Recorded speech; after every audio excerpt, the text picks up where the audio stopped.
Welcome back after the break. ناظرین, اس وقت ہمیں ٹیلی فون لائن پر جوائن کیا ہے پاکستان مسلم لیگ نون کے سابق جوائنٹ سیکرٹری احسان پاشا صاحب نے. جی احسان صاحب, یو آر آن ایئر. جی یس سر, بڑی خوشی آپ سے. میں آپ کے پروگرام سن رہا تھا. میں آیا ہوں علاج کے لیے. جی جی جی. لیکن جہاں پر بات ہو رہی ہے صرف ایک ہی شخص ہے اس وقت, نواز شریف, جو کہ اس حکومت کو چلائے گا. ہمیں نون کو پہلے بھی 2 سال کے لیے آرمی نے ہٹوایا تھا اور اسی دفعہ بھی آرمی نے ہی ہٹایا تھا.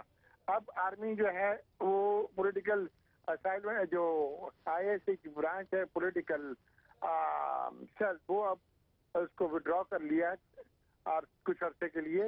اور میں سمجھتا ہوں کہ جو انفراسٹرکچر نواز شریف نے بنایا تھا, اگر وہ کنٹینیو رہتے تو آج ہماری اکانومی, ہماری ہر چیز, انمپلائمنٹ جو اس وقت ہے اور جو حالات ہیں ہمارے لون کے, وہ ایسے نہیں ہوتے. لیکن پاشا صاحب, آپ کی ہم نے 2 دور حکومت دیکھے ہیں اور اس دوران آپ لوگوں نے بلا شبہ کچھ اچھے کام بھی کیے, لیکن ساتھ ساتھ جب آپ لوگ جا رہے تھے 99 میں, اس وقت سب کو پتا ہے پاکستان آلموسٹ بینکرپٹ تھا. آج جب آپ یہ بات کرتے ہیں کہ نواز شریف صاحب پاکستان کے مسائل حل کر سکتے ہیں, لیکن آج تک ہم نے آپ کی طرف سے کوئی روڈ میپ نہیں دیکھا. وہ پارٹیاں جو کہ نہیں ہے, مثلا تحریک انصاف کے بارے میں کہا جاتا ہے جی وہ لوگ اپنا کچھ روڈ میپ دے رہے ہیں, مثلا انہوں نے انرجی کے حوالے سے انہوں نے کچھ اپنے جو ہے سفارشات پیش کی ہیں. آپ لوگوں نے ابھی تک قوم کے سامنے کوئی ایجنڈا تو نہیں رکھا, آپ تو صرف ہٹاؤ اور گراؤ اور پھر نئی پارٹی لاؤ. کیسے کہہ دیا آپ؟ یہ بات میری ایک دفعہ 2007 میں اسٹیون کون سے ملاقات ہوئی اور اس میں میں نے ان سے ڈسکس کیا تھا. یہ واشنگٹن ڈی سی میں آیا ہوا تھا, تو وہاں پر ایک میٹنگ میں میں نے بولا ہمارے پاس سب ایجنڈا ہے. اس میں میرے ساتھ نادر چودھری بھی تھے اور ہم نے کہا ہمارے پاس سب ایجنڈا اگر ہم ڈکلیئر کر دیں تو پھر یہ سب کرنا شروع کر دیں گے. نواز شریف نے سب سے پہلے انفراسٹرکچر روڈ بنائے. جی وہ تو ہمیں پتہ ہے پاشا صاحب, بالکل آپ کی دیکھیں آپ نے ٹائم ہی نہیں دیا ہم لوگوں کو. ہر 2 سال کے بعد ہمیں ٹائم ہی نہیں دیا تھا. ٹھیک ہے, لیکن پنجاب میں تو آپ کو 4 سال ملے نا جی. دوسری جو پارٹیاں ہیں جیسے پی ٹی آئی ہے, اس کا کوئی آپ دیکھیں کہ جاوید ہاشمی جو کہ اس کا پارٹنر تھا مہران بینک کے, اس کا کیا نام ہے, لیکن آپ اپنی پارٹی کے سابق صدر کے بارے میں یہ بات کر رہے ہیں. جی ہاں, میں بتا رہا ہوں. اور دوسرا وہ بھی کیا نام ہے پارٹنر تھے, اور ساتھ میں حفیظ الدین, میں اس کا وٹنس ہوا. میں I was very close to him, I know it. ٹھیک ہے, میں کراچی کی میں بالکل ٹھیک ہے. بہت بہت شکریہ پاشا صاحب. انفارچونیٹلی ہمارے پاس بہت زیادہ کالز ہیں اور ہمارے ساتھ گیسٹ بھی بیٹھے ہوئے ہیں, میں ان کی رائے بھی لوں گا. جی آپ اگر بریفلی اس کے اوپر کچھ کمنٹ کرنا چاہیں. میں کمنٹ کرنا چاہ رہا تھا کہ آپ نے بات کی ہے پی ٹی آئی سے پہلے energy policy P M L N نے دی ہے, یہ آن ریکارڈ کی بات ہے یہ. ٹھیک ہے جی, ٹھیک ہے, بہت بہت شکریہ کال کرنے کا. جی دیکھیے پی ٹی آئی سے پہلے energy policy Pakistan P M L N نے دی ہے, اور جہاں تک پریکٹیکل کی بات کرتے ہیں پچھلے 2 سال سے مسلسل جب سے 18 امینڈمنٹ ہوئی ہے اور صوبوں کو یہ اختیارات دیے گئے کہ آپ اپنی پالیسیز فارم کر سکتے ہیں, اس کے بعد سے لے کے اسی کے تقریباً 3 مہینے بعد جو سی ایم پنجاب میں شہباز شریف صاحب نے انرجی کے بارے میں پورا ایک پروگرام بنایا, اور ہم نے اس وقت 4 چھوٹے ڈیمز کے جو پاور پلانٹ سے امپورٹ کیے ہیں, ٹھیک ہے, جو کراچی پورٹ ابھی تک پڑے ہیں. اور فیڈرل گورنمنٹ نے جان بوجھ کے صرف اس دشمنی میں کہ پی ایم ایل این کی گورنمنٹ کو خراب کرنے کے لیے انہوں نے پاکستان کے عوام سے دشمنی پیدا کی. ٹھیک ہے, آپ کیا فرمائیں گے جی؟ آپ نے تو ساری باتیں. دنیا کہہ رہی ہے کہ تحریک انصاف کو حکومت کا موقع دیں پاکستان میں, آپ مجھے پروگرام میں نہیں موقع دے رہے. نہیں آپ فرمائیے. دیکھیں بات یہ ہوتی ہے کہ بعد ایجنڈے کی مینیفیسٹو کی آپ نے کی تھی. میں اس سلسلے میں یہ عرض کرنا چاہوں گا کہ کسی پارٹی کا مینیفیسٹو برا نہیں ہوتا. کوئی پارٹی اٹھا کے دیکھ لیں, پیپلز پارٹی دیکھ لیں, نون دیکھ لیں, کاف لیگ دیکھ لیں, اور جتنی پارٹیاں, سب کے مینیفیسٹو اچھے ہیں جس میں بڑے بڑے وعدے کیے جاتے ہیں کہ ہم یہ کر دیں گے, عوام کی فلاح کے لیے یہ کر دیں گے, عوام کی بہبود کے لیے کر دیں گے. مطلب پیپلز پارٹی سے اچھا کس کا ہوگا کہ ہر ایک کو روٹی کپڑا مکان دیا جائے گا. لیکن بات آتی ہے کہ جب اس کو امپلیمنٹ کرنا ہوتا ہے اس وقت دیکھا جاتا ہے کہ لیڈر کون ہے اور لیڈر کی نیت کیا ہے. آیا وہ اپنے لیے ہے یا قوم کے لیے ہے, اپنے مفاد کے لیے ہے یا قوم کے لیے ہے.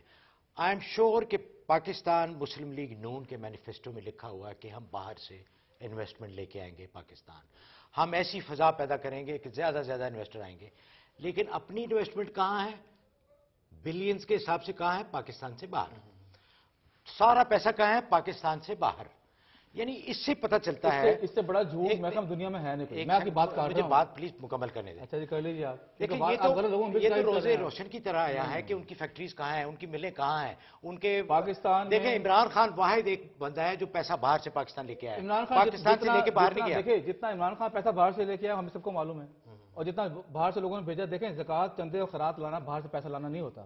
لوگوں نے آج تک عمران خان کو سپورٹ کیا ہے، ایک خدمت خلق کے حوالے سے سپورٹ کیا ہے، انسانیت کے حوالے سے سپورٹ اور کیا ہے۔ کھٹک صاحب اگر سپورٹ کیا ہے تو اس نے بنا کے دکھایا ہے، کیا بنایا جی؟ اس نے ایسا ہسپتال بنایا ہے جو کہ حکومت کا کام ہوتا ہے، یہ پنجاب حکومت کا کام تھا۔ دیکھیے پنجاب حکومت نے سپورٹ کیا ہے، جس زمین بنا ہوا ہے وہ زمین پنجاب گورنمنٹ نے میاں نواز شریف زمین دی ہوئی انہیں۔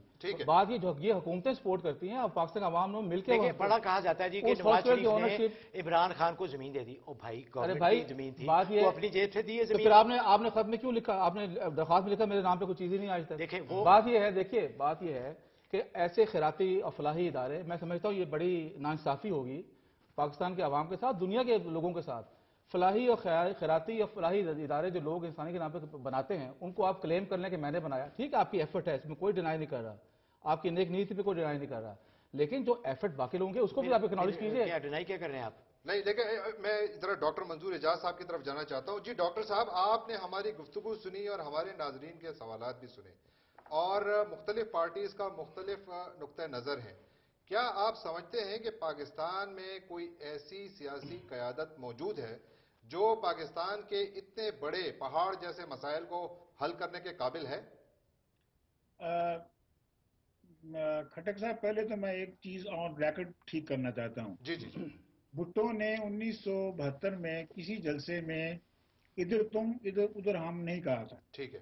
یہ عباس جو اپنا جی عباس اطہر صاحب جو کالمنسٹ ہیں، کالمسٹ ہیں، ان کی یہ سرخی تھی مساوات میں، مساوات میں۔ ان کی سرخیاں اس زمانے میں بہت ہٹ ہوتی تھی، یہ وہ سرخی نکالنے کے بادشاہ تھے۔ تو یہ سرخی انہوں نے نکالی تھی، بھٹو صاحب نے کہا نہیں تھا۔ پہلی بات یہ ہے، یہ ریکارڈ پہ صاف ہونی چاہیے۔ حالانکہ میں پیپلز پارٹی ڈاکٹر صاحب اس کا موجودہ حالات سے کیا تعلق ہے؟ اس وقت جو ان کی بیڈ وہ تاریخ درست کر رہے ہیں کیونکہ ایک کالر نے اس کا ذکر کیا تھا، اس لیے پہلے تاریخ درست کر رہا ہوں۔ ٹھیک ہے۔ اچھا بھٹو صاحب نے بالکل توڑا ملک، چاہے ڈاکٹر صاحب چاہے انہوں نے یہ کہا یا نہیں کہا، لیکن آپ کو پتا ہے کہ میجورٹی کس کی تھی ان الیکشنز میں؟ انہوں نے اوپنلی کہا تھا کہ جو وہاں جائے گا اسمبلی میں اس کی ٹانگیں توڑی جائیں گی، کیونکہ بھٹو صاحب کا پتا تھا کہ بنگالیوں کے ہوتے ہوئے، ان کی ووٹوں کی اکثریت کے ہوتے ہوئے کبھی پاور میں ہی نہیں آ سکیں گے۔ میرے خیال میں جو ذمہ داری تھی وہ یحییٰ خان کی تھی۔ نہ ڈاکٹر صاحب آپ اس طرح ان کو بالکل بری زباں کرانا دیں پلیز۔ یہ فیصلہ جو تھا یہ یحییٰ خان نے کرنا تھا کہ اس نے کس کو حکومت دینی ہے اور کس کو حکومت نہیں دینی۔ لیکن بھٹو صاحب نے حالات ایسے پیدا کرنی دیے تھے۔ بھٹو صاحب سیاستدان تھے، بھٹو صاحب اپنی سیاستدان کا مطلب یہ ہوتا ہے کہ اپنی ذات کے لیے جو مرضی کرو، چاہے ملک دو ٹکڑے ہو جائے، اس کو آپ سیاست کہتے ہیں؟ لیکن ان کو آپ ذرا بات کرنے دے رہے ہیں۔ تو دوسری طرف جماعت اسلامی تھی جس نے اپنا وہاں شمس بدر بن کے فوج کا ساتھ دیا، تو ہم ان کی بات بھی تو کر لیں۔ موضوع سے ہٹ رہے ہیں اس وقت۔ جی میں یہی کہہ رہا ہوں ڈاکٹر صاحب، موضوع کی طرف آئیں واپس۔ آپ اس طرف گئے، میں اپنے موضوع کی طرف واپس آتا ہوں۔ میرے خیال میں اس وقت پاکستان میں جو سب سے میچور پولیٹکس کی ہے پچھلے 4 سال میں، بلا شبہ میرے خیال میں وہ نواز شریف نے کی ہے۔